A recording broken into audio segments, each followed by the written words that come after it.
누가복음 7장 11절에서 17절까지의 말씀, 신약성경 100페이지 있습니다. 제가 한 절, 여러분들이 한 절, 마지막 절은 다 같이 하나님 앞에 봉독하도록 하겠습니다. 그 후에 예수께서 나인이란 성으로 가실새 제자와 많은 무리가 동행하더니 성문에 가까이 이르실 때에 사람들이 한 죽은 자를 메고 나오니 이는 한 어머니의 독자여 그의 어머니는 과부라. 그 성에 많은 사람도 그와 함께 나오거늘 주께서 과부를 보시고 불쌍히 여기사 울지 말라 하시고 가까이 가서 그 관에 손을 대시니 맨 자들이 서는지라. 예수께서 이르시되 청년아 내가 내게 말하노니 일어나라 하시네. 죽었던 자가 일어나 앉고 말도 하거늘 예수께서 그를 어머니에게 주시니 모든 사람이 두려워하며 하나님께 영광을 돌려 이르되 큰 선지자가 우리 가운데 일어나셨다 하고 또 하나님께서 자기 백성을 돌보셨다 하더라. 다 함께요. 예수께 대한 이 소문이 온 유대와 사방에 두루 퍼지니라. 아멘. 하나님의 말씀입니다. 오늘도 주시는 이 은혜의 말씀이 다시 한번 이 시대를 살아가고 있는 우리 사랑하는 성도님들의 삶 가운데 다시 한번 귀한 등불의 말씀이 되셔서 더욱더 이 시대를 밝히 비칠 수 있는 성도님들의 삶으로 이끌어지시길 주님의 이름으로 축원드리겠습니다. 참 지난 한 주간 참 대한민국은 큰 충격에 빠졌던 것을 우리가 보게 되어집니다. 많은 사람들이 아파하고 많은 사람들이 슬퍼하고 참 그 가운데서도 참 기독교인들로서 그리스도인들로서 참 많은 그런 생각을 하게 할 수 있는 생각을 곧 집어보고 또 과연 우리가 주님이라면 어떻게 하셨을까 그런 생각을 해보게 되어지는 그런 안타까운 사건이 지난 한 주 동안 굉장히 큰 이슈로 다가왔었던 것들을 우리가 보게 되어집니다. 그러면서 다시는 이런 일이 일어나지 말아야지 하지만 또 계속해서 이런 일들이 벌어지는 것들을 보면서 또 이 하나님의 섭리와 주권과 계획이 다시 한번 그 삶 가운데 있지 않았겠는가라는 생각을 다시 한번 해보게 되어지면서 그런 것들에 대한 해석과 그런 것들에 대한 이야기는 우리가 잠시 좀 뒤로 젖혀두고 오늘 이 시간은 다시 한번 우리 주님이셨으면 어떻게 하셨을까라는 그런 걱정과 그런 생각을 이 시간 같이 우리가 함께 한번 또 공유해 보시면서 과연 우리가 주님과 함께 이 시대를 이끌어갈 수 있는 그런 성도로서의 삶이 어떠한 길인가를 우리가 다시 한번 밟아보시면서 그 길을 따라 걸어갈 수 있는 성도님들의 삶으로 이끌어지시기를 주님의 이름으로 축원드리겠습니다.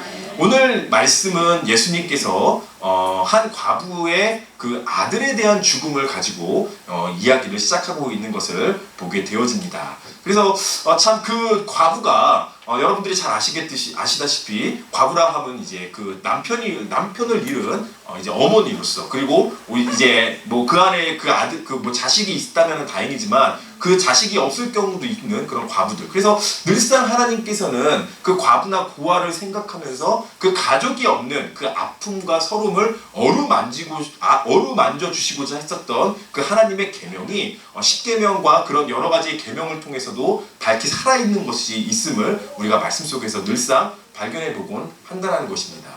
그리고 참 많은 사람들이 그렇기 때문에 이 고아와 과부를 보면서 많은 위로와 많은 도움과 그 다음에 많은 그런 이야기들을 해주면서 그들의 삶 가운데 좀 이렇게 소외되지 않도록 많은 도움을 주고 있는 것이 지금까지도 우리의 삶 가운데 이루어지고 있는 그런 일들이 되어지는 것을 우리가 보게 되어지는데 하필이면은 오늘 예수님께서 그 나인이란 성으로 가실 때에 제자들과 함께 가셨는데 그때에 과부의 아들이 죽게 되어지는 그런 일들이 벌어지는 것을 우리가 보게 되어진다는 것입니다. 그래서 예수님께서는 우리에게 가장 먼저 하셨던 것은 긍휼과 위로의 사역을 하셨던 것을 우리가 먼저 오늘 이 본문 속에서 발견해 봐야 될 필요가 있다는 것이죠. 11절 12절 이렇게 기록하고 있어요. 그 후에 예수께서 나인이란 성으로 가실새 제자와 많은 무리가 동행하더니 성문에 가까이 이르실 때에 사람들이 한 죽은 자를 메고 나오니 이는 한 어머니의 독자요 그의 어머니는 과부라. 그 성에 많은 사람도 그와 함께 나오거늘이라고 기록하고 있다는 것이죠. 예전부터 그 예전에 이제 살았던 그 시대들을 보게 되면은 성을 중심으로 이제 사람들이 살고 있었던 것을 보게 되어집니다. 그리고 그 보통의 이제 화장터는 성 밖으로 나가서 그 조상의 묘에 가서 이제 장사를 지내는 것이 이스라엘의 전통이 되어진 것들을 우리가 보게 되어진다는 것이죠. 그 전통에 맞춰서 이제 그 사람들이 이제 그 장례의 행렬을 하고 있는 그 순간에 이제 예수님께서는 하필이면은 그 성에 입성하고 계시는 그런 모습들을 우리가 지금 상상해 보면 된다라는 것이죠. 예나 지금이나 예수님께서는 계속해서 많은 사람들을 이끌고 다니셨습니다. 항상 예수님의 가르침은 명쾌했고 명확했기 때문에 예수님께서 하시는 말씀들 그리고 예수님께서 하시는 행동들 하나하나를 수많은 사람들이 지켜보고 바라보면서 예수님을 닮아가고자 그리고 하나님의 가르침이 무엇인지 깨닫고자 예수님의 뒤를 이렇게 따라다녔었던 그런 모습들을 우리가 보게 되어지면서 그 행렬이 이제 어떻게 보면은 우리가 그 이태원에서 만났던 것처럼 그 행렬이 이제 겹치게 되어지는 것을 이제 우리가 쉽게 지금은 상상해 볼 수 있다라는 것이죠. 그때에 이제 예수님께서 그 이야기를 들으셨다는 거죠. 그 지금 이 성에서 나가고 있는 이 장례의 행렬이 있는데 그 장례의 행렬 중에서 지금 상주는 그 과부이고 지금 죽은 아이는 그 유일한 아들이다라는 것들에 대해서 예수님께서 들으셨다는 것이죠. 참 언제나 그 상을 당했을 때는 참 많은 사람들이 슬퍼하고 아파하고 애통해하는 것을 우리가 보게 되어집니다. 오늘 이제 우리도 지난주에도 그 참 각양각색의 그 사연들을 들으면서 참 수많은 사람들의 아픈 그런 이야기들을 우리가 이제 뭐 이렇게 뉴스나 이런 회자되어지는 이야기로 우리가 볼 수 있는데 참 안타까운 거예요. 참 슬픈 거예요. 참 부모가 먼저 죽으면은 참 그 효자라고 이야기를 하잖아요. 아무튼 제일 불효자가 부모보다 먼저 떠난 자식이다라고 우리가 이야기할 정도로 그만큼 그 자식은 부모에게 있어서 특히 과부에게 있어서는 누구에게도 비교할 수 없는 그런 애착과 사랑이 그 아이에게 있었을 것인데 그 아이가 먼저 떠나게 되었기 때문에 과부로서는 정말 너무나도 큰 상심과 아픔, 비통함이 그 여인 가운데 있었던 것을 우리가 다시 한번 볼 수 있다라는 것이죠. 이때 13절, 14절의 말씀에서 이렇게 기록하고 있는 것을 보게 되어져요. 주께서 과부를 보시고 불쌍히 여기사 울지 말라 하시고 가까이 가서 그 관에 손을 대시니 맨 자들이 서는지라 예수께서 이르시되 청년아 내가 네게 말하노니 일어나라 라고 말씀하셨다라는 거예요. 그래서 우리 주님은 그 행렬에 있는 그 사람들을 바라봤을 때 지금 그 죽음을 당해서 그 관을 끌고 가고 있는 그 어머니의 모습을 봤을 때 얼마나 비통해하든지 얼마나 아파하든지 애통해하든지 그 여인을 보자마자 우리 주님은 긍휼히 여기셨다라고 오늘 말씀 속에서 기록하고 있다는 거예요. 불쌍히 여기셨다는 거예요. 긍휼히 여기시고 불쌍히 여기시면서 그 여인을 바라봐 주셨다라는 거예요. 그래서 우리 성도들은요, 삶 속에서 어떤 일들이 벌어졌을 때, 일단은 뭐 그 인과적인 그런 과정들을 우리가 바라보는 것이 아니라 그 사람의 모습들을 우리가 보게 되어지면서 아무리 나쁜 사람이다 하더라도, 아무리 천벌을 받을 사람이다 하더라도요, 도둑도 우리 속담에 그런 얘기 있잖아요. 도둑도 제 편이 있다고. 모든 사람에 있어서는 그 사람에 대한 편이 있는 거예요. 그리고 그 사람을 잃었을 때, 그 사람이 그 세상 가운데 사라지게 되어질 때 아파하고 슬퍼하는 사람들이 분명히 있다는 것을 우리는 분명히 알아야 한다는 거예요. 그리고 주님은요, 거기에 포커스를 맞추시고 접근하셨던 것을 우리가 오늘 말씀 속에서 바라봐야 한다는 거예요. 그 수많은 사람들이 지금 이 사태에 대해서 네가 잘했니, 누가 잘했니, 누가 잘못했니, 뭐 정부가 어떠니, 뭐 그렇게 자꾸 이야기를 하는데 우리 기독교인들은요, 그 상황에서 우리의 초점을 놓쳐서 안 된다는 거예요. 주님의 눈을 바라봐야 되는 거예요. 주님의 눈빛을 우리가 바라봐야 되는 거예요. 주님 물어보시지 않았어요. 얘가 왜 죽었습니까? 얘가 뭐 하다 죽었습니까? 얘가 뭐 어디 뭐 그때 당시에 뭐 나이트가 있긴 했었겠습니까만은 뭐 나이트 가서 놀다 죽었습니까? 뭐 어디 뭐 정말 뭐 밤에 어디 나가서 뭐 실족했습니까? 왜 죽었습니까? 물어보신 게 아니에요. 우리 주님. 그저 그냥 아파하고 슬퍼하고 눈물 흘리는 그 어머니의 마음에 공감하셨다는 거예요. 동감하셨다는 거예요. 같이 통감하면서 비통해하시면서 그 여인의 마음을 안아주시기 위해서 긍휼을 베풀어 주셨다는 것을 우리가 놓쳐서는 안 된다는 거예요. 그래서 우리는 이렇게 큰 슬픔, 큰 상처, 큰 아픔이 있을 때는 우리는요, 뭔가를 우리가 먼저 시시비비를 따지는 게 먼저가 아니라 기독교는요, 먼저 접근해서 우리가 긍휼을 베풀어야 되는 게 기독교의 핵심 교리가 되어진다는 거예요.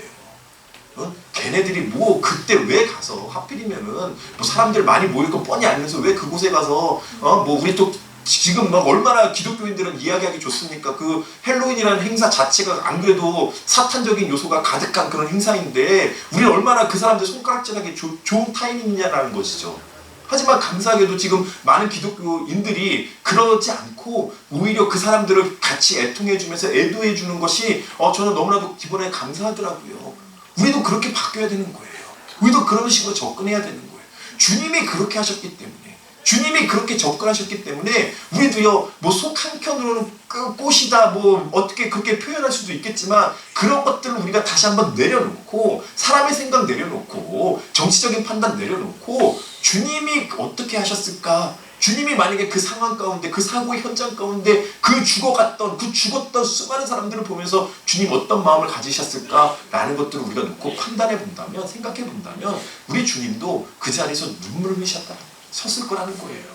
눈물을 흘리시면서 그 수많은 사람들이 죽어가고 있는 그 상황, 그 사람 가운데서 같이 눈물을 흘리시면서 비통해 하시면서 애통해 하시면서 그 슬퍼하고 있는 그 사람들을 어루만져 주실 분이 주님이시지 왜 당신들 여기 와서 이렇게 내버려 뒀느냐? 그 아이가 뭐 그 젊은 애가 뭘 안다고 그 자리 가도록 뭐 용돈까지 쥐어주면서 그 자리에 보내줬느냐? 그렇게 따지실 분이 아니시다라는 것을 우리는 다시 한번 이 말씀 속에서 바라볼 수 있어야 한다는 거예요. 우리 주님 오늘 또 14절에 보면 또 이렇게 기록하고 있어요. 가까이 가서 관에 손을 댔다라는 거예요. 이게 뭔지 아세요? 여러분 그 율법적으로는요, 그 사람들 그러니까 그 관에 죽은 사람들의 몸에 손대는 것, 혹은 죽은 사람들이 그 있었던 그 자리 가운데 그 손을 터치했다라는 것은요, 부정함을 의미해요. 부정해진다라는 것을 의미해요.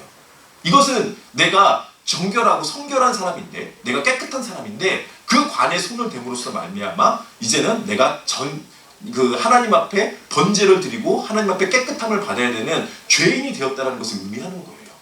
우리 주님 아랑곳하지 않으셨던 거예요. 우리 주님 일례로 또 그 한 병자가 있을 때 그 주일날 안식일에 찾아온 병자가 있었어요. 그때 어떻게 하셨어요? 우리 주님은요, 그 병자를 치유해 주신 거예요. 그 병자를 낫게 해주신 거예요. 왜요? 왜 그런 거예요? 우리 사람들은 판단하기 좋아하잖아요. 아니 왜 안식일에 사람을 고쳐줍니까? 왜 안식일에 하나님은 일하지 말라고 그랬는데, 하나님 쉬라고 그랬는데, 그것도 뭐 하나님의 아들이라고 하는, 자칭 하나님의 아들이라고 하는 사람이 왜 그 사람을 치료해주냐, 이렇게 따지는 사람이 있다라는 거예요. 묻고 따지는 사람들이 많았다라는 거예요. 우리 그때 주님 얘기하시잖아요. 안식일의 주인 하나님이시고 안식일에 너희를 위해서 하나님께서 안식을 베풀어 주신 건데 왜 너희가 그런 것들로 내가 그러면 치유해 주는 것이 맞지 않겠느냐, 오히려 반문해 주시면서 우리에게 경각심을 일으켜 주셨다는 거예요. 우리가 그런 율법적인 논리에서 헤어나오지 못하면 우리도요, 바리새인과 그 주일날 치료했었던, 안식일에 치료했었던 그 주님을 비방하는 사람들과 마찬가지가 되어질 수밖에 없다라는 거예요. 그래서 우리는 바라보면서 판단하는 게 아니에요. 우리 성도들은 이 시대를 바라보면서 판단하려고 하는 게 아니에요. 우리는 그저 주님처럼 긍휼의 마음을 가지고 위로자가 되어지도록 우리는 노력을 해야 된다는 거예요. 성도의 삶이 그런 거라는 거예요. 판단은 누구나 할 수 있어요. 질책은 누구나 할 수 있어요. 장기를 세상에서 제일 잘 주는 사람이 누군지 아세요? 뒤에서 순수 드는 사람이에요. 네? 바둑 누가 제일 잘 주는지 아세요? 뒤에서 순수 드는 사람이 제일 잘 둬요. 보면요. 이창호 구단, 뭐 이세돌 구단이 둘이 바둑 둬도 뒤에서 훈수하는 사람들 꼭 있다라고 얘기하더라고요. 우스갯소리로요. 마찬가지인 거예요. 그걸 원하는 게 아니라는 거예요. 우리 하나님은요, 이 세상을 너무나도 사랑하셔서 우리 예수님 보내어 주셨을 때, 이 세상 가운데 우리 가운데 나타나게 하셨을 때 어떤 훈수를 위해서 우리에게 하신 게 아니라 우리의 삶에 직접적으로 들어가시고 우리와 동행하시면서 우리가 그 율법적인 판단으로, 율법적인 잣대로 이 세상을 판단하며 저주하며 우리가 마음대로 이 세상을 심판하고 있었을 때, 아니다, 나는 세상을 심판하려 하는 것이 아니라 세상을 구원하려 그 아들을 보낸 것이다 라고 말씀해 주시면서 우리에게 긍휼을 베풀어 주시고 구원을 베풀어 주시고 사랑을 베풀어 주셨던 그 사역, 그러면서 이 세상 가운데서 힘들어하고 아파하고 어려워하는 수많은 사람들의 그 마음을 어루만져 주시면서 위로하고 계셨던 그 주님의 사역을 우리는 다시 한번 바라볼 수 있어야 한다는 거예요. 아멘. 그래서 에베소서 2장 3절에서 5절 말씀에 이렇게 기록하고 있어요. 전에는 우리도 다 그 가운데서 우리 육체의 욕심을 따라 지냈으며 육체와 마음이 원하는 것을 하여 다른 이들과 같이 본질상 진노의 자녀이었더니 긍휼이 풍성하신 하나님이 우리를 사랑하신 그 크신 사랑을 인하여 허물로 죽은 우리를 그리스도와 함께 살리셨고 너희는 은혜로 구원을 받은 것이니라 라고 우리에게 우리의 삶을 다시 한번 정립시켜 주신 것을 우리가 보게 되어진다는 거예요. 그래서 긍휼이 풍성하신 그 하나님의 은혜로 말미암아 똑같이 우리도 죽을 수밖에 없고 판단받을 수밖에 없고 이 사고가 비단 그 사람들에게만 일어났었던 것이 아니잖아요. 얼마든지 우리에게도 일어날 수 있는 거예요. 우리가 살아가는 세상 가운데서 우리가 정말 어느 순간에 우리에게도 닥칠지 모르는 그런 순간순간들이 있다라는 것이에요.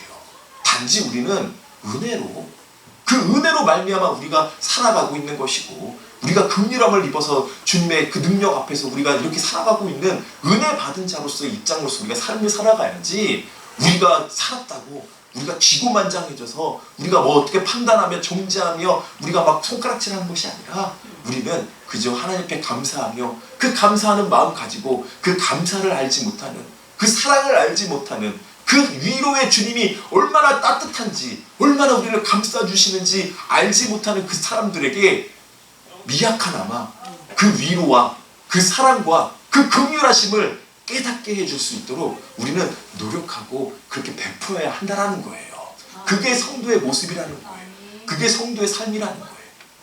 내가 당해봤는데 내가 해봤는데 나도 그거 알아 그러면서 우리가 그 사람에게 뭔가를 이렇게 얘기하는 게 아니라 알아요. 압니다. 당신 얼마나 슬픈지 당신 얼마나 아픈지 그 자식 잃은 슬픔 그 하나밖에 없는 자식을 잃은 슬픔 이제는 정말 이 세상에서 혼자 남겨진 그 여인의 아픔, 슬픔을 아셨던 주님은 다른 거 하지 않으시고 그녀를 위로해 주시면서 긍휼의 마음으로 그녀를 품어주시면서 다시 한번 그녀의 그 마음을 어루만 주시고 터치해 주셨던 우리 주님의 사역이 그러했던 것처럼 우리는 그 사람들을 살릴 수 있는 능력이 없지만 우리에게는 그런 죽음을 살릴 수 있는 그런 능력은 없지만 우리도 주님처럼 예수님처럼 긍휼과 사랑의 마음으로 위로하며 나아갈 수 있는 그 마음의 접근법을 우리는 다시 한번 깨달아 볼 수 있어야 할 줄로 믿습니다. 그래서 우리는 시편 86편 15절에서 17절에 이렇게 찬양하는 모습을 보게 되어집니다. 그러나 주여 주는 긍휼히 여기시며 은혜를 베푸시며 노하기를 더디하시며 인자와 진실이 풍성하신 하나님이시오니 내게로 돌이키사 내게 은혜를 베푸소서 주의 종에게 힘을 주시고 주의 여종의 아들을 구원하소서 은총의 표적을 내게 보이소서 그러면 나를 미워하는 그들이 보고 부끄러워하오리니 여호와여 주는 나를 돕고 위로하시는 이십니다. 아멘. 이 마음가짐으로 우리가 다시 한번 이 세상을 접근해 나갈 때 싸움밖에 모르고 있는 이 세상을 다시 한번 위로와 사랑으로 덮어줄 수 있는 그런 은혜가 우리의 삶 가운데 회복되며 나아갈 줄로 믿습니다. 그래서 교회는요 주님의 위로의 사역을 본받아 나아가야 하는 거예요. 교회는 위로하는 집단이 되어져야 되는 거예요. 교회는 위로로 품어주는 집단이 되어져야 되는 거예요. 판단하며 정죄하며 그렇게 막 손가락질하는 게 아니라 세상에 어떻게 보면은 또 세상에 있는 집단은 그렇게 볼 수 있어요. 교회 갔더니 더 하더라. 교회 갔더니 더 추하더라. 그렇게 이야기할 수 있어요. 하지만 우리는 그런 판단을 받는 것 자체를 우리는 기뻐해야 되는 거예요. 어떻게 보면요. 왜? 우리는 위로하는 집단이기 때문에 사랑으로 품어주는 집단이기 때문에 사랑하면서 품어주면서 그 영혼이 변화되어질 때까지 사랑으로 베풀어줬던 그 주님의 사랑을 따라 살아가는 집단이기 때문에 우리가 무슨 법원적인 판단의 그런 능력이 있는 집단도 아니잖아요. 그저 그 사랑을 가지고 품어주면서 내가 받은 사랑, 내가 받은 은혜, 내가 받은 위로 그것을 다시 한번 그 깨닫지 못하는 그 사람 그 영혼에게 다시 한번 심겨질 수 있도록 우리가 노력하며 같이 애쓰는 것이 공동체의 의무인데 교회가 바로 그런 역할을 해야 된다는 거예요. 시대가 바뀌면서 시대가 변해가면서 시대가 어떻게 보면 정보가 공유가 되어지면서 이제는요 판단하기 바빠요. 판단하기 급급해요. 예전에는 뭐 그냥 정말 뭐 강원도 산골짜기에 있었던 일들 우리가 어찌 알았겠습니까? 근데 이제는요 아프리카 오지에서 일어나는 일까지 다 알잖아요. 그러면서 우리가 다 판단하잖아요. 그냥 뉴스 한 줄 나오는 기사 가지고 뭐 그 얼마나 요즘 기자들도 자극적으로 제목을 다 뽑아내잖아요. 그래서 어찌됐든 간에 그 조회수 좀 이렇게 키워서 자기네 좀 월급 좀 더 인센티브 좀 더 조금 받아내려고 자극적일수록 사람들이 반응을 하니까. 네? 요즘 뭐 라면도 그렇다고 그러더라고요. 자극적으로 안 만들면은 라면도 이제 안 팔린대요. 그래서 점점 더 맵게 만들고 점점 자극적으로 만들고. 왜냐면 사람들이 이제 무뎌지는 거예요. 점점 무뎌지면서 무난한 사람들이 없어지잖아요. 계속해서 특이한 사람들이 나오고 뭐 계속해서 특별한 뭐 그런 것들을 가진 사람들이 뭔가 있는 것처럼 살아가고 있는 그 시대 속에서 우리는요 위로와 사랑과 평안으로 우리는 이 시대를 다시 한번 품어줄 수 있어야 되는 거예요. 그게 더 주님의 은혜를 따라 살아가는 방법이라는 거예요. 그 사역을 교회가 해야 된다는 거예요. 세상을 따라가야 되는 교회가 되어야 된다 하면서 막 교회도 막 별거 뭐 다 해야 된다 막 이렇게 이야기를 하는데 교회의 본질은요 그게 아니잖아요.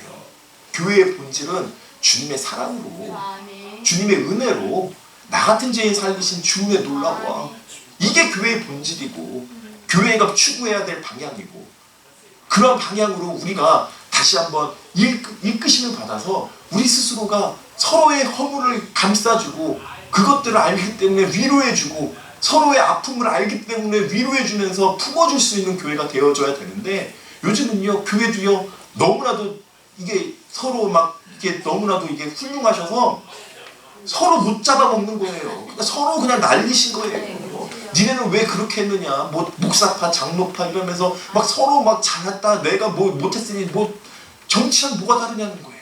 이 시대 정치랑 뭐가 다르냐는 거예요. 그게 아니잖아요. 여기 교회는 그게 아니잖아요. 우리는 주님을 따라가는 집단인데 예수님을 따라가는 집단인데 예수님 묻지도 않으시고 따지지도 않으시면서 위로해 주셨던 그 사역을 우리가 다시 한번 바라보면서 우리가 다시 한번 그 위로를 쫓아가야 되는 의무가 우리 삶 가운데 있다는 거예요. 그래서 이사야 66장 12절에 13절에 하나님께서 이스라엘 백성들에게 좀 이렇게 하라고 얘기를 하시는 거예요. 여호와께서 이와 같이 말씀하시되 보라 내가 그에게 평강을 강같이 그에게 문나라의 영광을 넘치는 시내같이 주리니 너희가 그 성의 젖을 빨 것이며 너희가 그 옆에 안기며 그 무릎에서 놀 것이다. 어머니가 자식을 위로함같이 내가 너희를 위로할 것인즉 너희가 예루살렘에서 위로를 받을 것이니라 말씀해 주고 있는 거예요. 위로가 회복되어진다는 거예요. 이스라엘을 향한 하나님의 위로가 회복되어진다는 거예요. 우리를 향한 하나님의 위로가 회복되어질 것이에 대해서 하나님은 그 이사야의 선지자를 통해서 말씀해주고 있는 것을 우리는 바라볼 수 있어야 되는 거예요. 얼마나 그들 가운데 위로가 없었으면 그들이 계속해서 하나님 앞에 그 말씀의 그 경고를 받은 게 그거잖아요. 아버지의 뜻대로 살아라. 아버지께서 원하시는 대로 살아라. 너희가 조금 뭐 이제 시대가 발전했다고 뭐 지금 생각해 보면은 이사야 시대가 무슨 얼마나 발전했겠습니까만은 뭐 아무튼 그 니들이 뭐 발전했고 뭐 니들이 뭐 신학이 뛰어나게 되었고 뭐 그런 식으로 너희가 생각하면서 뭐 그렇게 잘난 것처럼 이야기를 하지만 결국엔 너희는 하나님의 위로가 필요한 사람들이다. 하나님의 위로가 필요한 종족들이다. 그 위로를 너희가 받아야 할 것이다. 그 사람들은요 위로가 필요한 거예요. 지금 이 시대는요 똑똑한 사람이 필요한 게 아니라 어떻게 보면요 그 갈라진 마음들을 위로해주고 갈라진 마음들을 치료해주고 갈라진 그 아픔을 품어줄 수 있는 위로자가 필요한 것들을 우리가 다시 한번 이끌고 나아가야 한다는 거예요. 세상에서 가장 위대한 것은 사랑이지 않습니까? 사랑이 왜 위대한 거예요? 위로하기 때문이잖아요. 위로해주고 품어주기 때문이잖아요. 위로하고 품어주면서 그 아픔을 감싸주는 것이 사랑인데 우리가 그 위대한 하나님의 사역을 다시 한번 바라보면서 하나님께서 이스라엘에게 다시 한번 그 말씀으로 너희를 회복시켜 주시겠다라고 약속했던 그 말씀의 뜻을 지금 이 시대에도 우리에게 동일하게 해주고 계시는 것을 놓쳐서는 안 된다는 것이에요. 그래서 성도들은요, 그 뜻을 따라 살아가는 것이죠. 이사야 40장 1절에서 2절에도 이렇게 말씀하고 계세요. 너희의 하나님이 이르시되 너희는 위로하라. 내 백성을 위로하라. 너희는 예루살렘의 마음에 닿도록 말하며 그에게 외치라. 그 노역의 때가 끝났고 죄악이 사함을 받았느니라. 그의 모든 죄로 말미암아 여호와의 손에서 벌을 배나 받았느니라 할지니라 하시니라 라고 말씀해주고 있어요. 위로하라는 거예요. 서로 위로하라는 거예요. 어떻게 보면은 이 시대를 같이 살아가면서 같이 이렇게 우리가 신앙생활 할 수 있는 것도 은혜인 거예요. 축복인 거예요. 그 가운데서 우리가 해야 될 게 무엇일까? 서로 위로하는 거 아니겠어요? 서로 위로하면서 정말 우리가 그 하나님의 나라를 향하여 우리가 걸어가고 있지만, 달려가고 있지만, 어떤 분은 뭐 90마일 속도로 달려간다고 그러는데 해마다 1마일씩 올라가는 그 속도로 달려가고 있다고 하는데, 아무튼 같이 달려가면서 위로해 주는 거예요. 위로가 필요한 거예요. 우리 서로 힘내서 그때까지 싸워 이깁시다. 견뎌 이겨냅시다. 거친 세상의 흐름이 우리를 넘어뜨리려 한다 할지라도 우리 같이 힘내서 힘내시고 어려워하지 마시고 아파하지 마시고, 뭐 지금 또 다시 뭐 인플레이션의 공포가 뭐 다가온다고 하는데 그까이 거 우리가 다시 한번 힘내서 서로 힘내서 살다 보면은 또 이기겠죠. 코로나도 이기고 있는데 지금 뭐 더 오래되신 분은 뭐 대공황도 이기시고 뭐 버블 경제도 이기시고 뭐 서브프라임 모기지 사태도 다 이기셨는데 뭐 이까짓 거 또 견뎌내면 되지, 뭐 이기면 되지. 우리 이길 수 있어. 같이 이렇게 위로하면서 우리가 서로 품어주고 나아갈 때 더욱 놀라운 하나님의 역사가 이 세상 가운데 이루어지게 된다는 사실을 우리가 놓쳐서는 안 된다는 거예요. 뭐 정치적으로 해법을 우리가 기다리는 것이 아니라 우리가 서로가 하나가 되어서 서로를 위로해주고 서로 사랑해주고 나를 위해서 함께 기도해주는 우리 옆에 계시는 권사님들, 집사님들, 우리 장로님들 이렇게 계시는데 같이 이겨내자. 우리가 힘을 내어서 우리가 살아가다 보면은 그 가운데서 다시 한번 하나님께서 원하시는 공동체로서의 삶, 하나님께서 말씀해 주시고자 했었던 이 시대를 향한, 우리 인간을 향한 하나님의 놀라운 계획들이 다시 한번 우리의 삶을 통해서 이루어지게 될 줄로 믿습니다. 그래서 요한일서 2장 1장 2절에서 3절에서 요한일서 2장 2절에서 3절에서 이렇게 말씀하시죠. 우리가 그의 계명을 지키면 이로써 우리가 그를 아는 줄로 알 것이다 라고 말씀해 주고 있다는 거예요. 다른 사람들처럼 판단하지 좋아하지 마세요. 판단은 하나님 앞에 맡기면 되는 거예요. 성도는 간단합니다. 성도는 어떻게 보면 단순합니다. 모든 심판 하나님 앞에 맡기면 되는 거예요. 모든 판단 하나님 앞에 맡기면 되는 거예요. 모든 것 다 하나님 앞에 맡기고 우리는 그저 주님이 그러셨던 것처럼 위로의 삶, 위로의 사역, 그 아파하고 있는 사람, 그 슬퍼하고 있는 사람 다시 한번 따뜻한 마음으로 품어주면서, 저도 그 현장에 있었으면 똑같이 죽었을 테지만 저는 그나마 은혜가 있어 행운이네요. 아파하지 마시고 어려워하지 마시고 힘들어하지 마시고, 저희의 위로가 어떤 위로가 될지 모르겠지만 그래도 아직도 사실 일들이 많기 때문에 더욱더 힘내시면서 우리가 지금 응원하는 사람 있다는 거 아시고 이 시기를 이겨내세요. 같이 응원해 주면서 나아갈 수 있는 믿음의 공동체가 되어질 때 더욱더 하나님께서 기뻐하시는 삶의 모습이 우리의 삶 가운데 이루어지게 될 줄로 믿습니다. 아멘. 세상의 모든 일들은 하나님의 계획과 섭리 가운데 누구에게나 일어날 수 있는 일이 됨을 우리는 깨달아야 합니다. 그렇기 때문에 주님은요, 우리를 판단하시고 정죄하시기보다는 위로하시고 긍휼을 베풀으셨던 그 사역에 초점을 맞추시면서 그 사역을, 공생애를 이끌어 가셨던 것을 우리는 바라봐야 한다는 것입니다. 교회의 사역도 마찬가지입니다. 성도의 삶도 그러해야 한다는 것입니다. 위로자이셨던 주님을 따라 위로의 사명, 위로의 사역을 감당할 수 있는 성도의 삶이 이루어지시길 주님의 이름으로 축원드리겠습니다. 우리 같이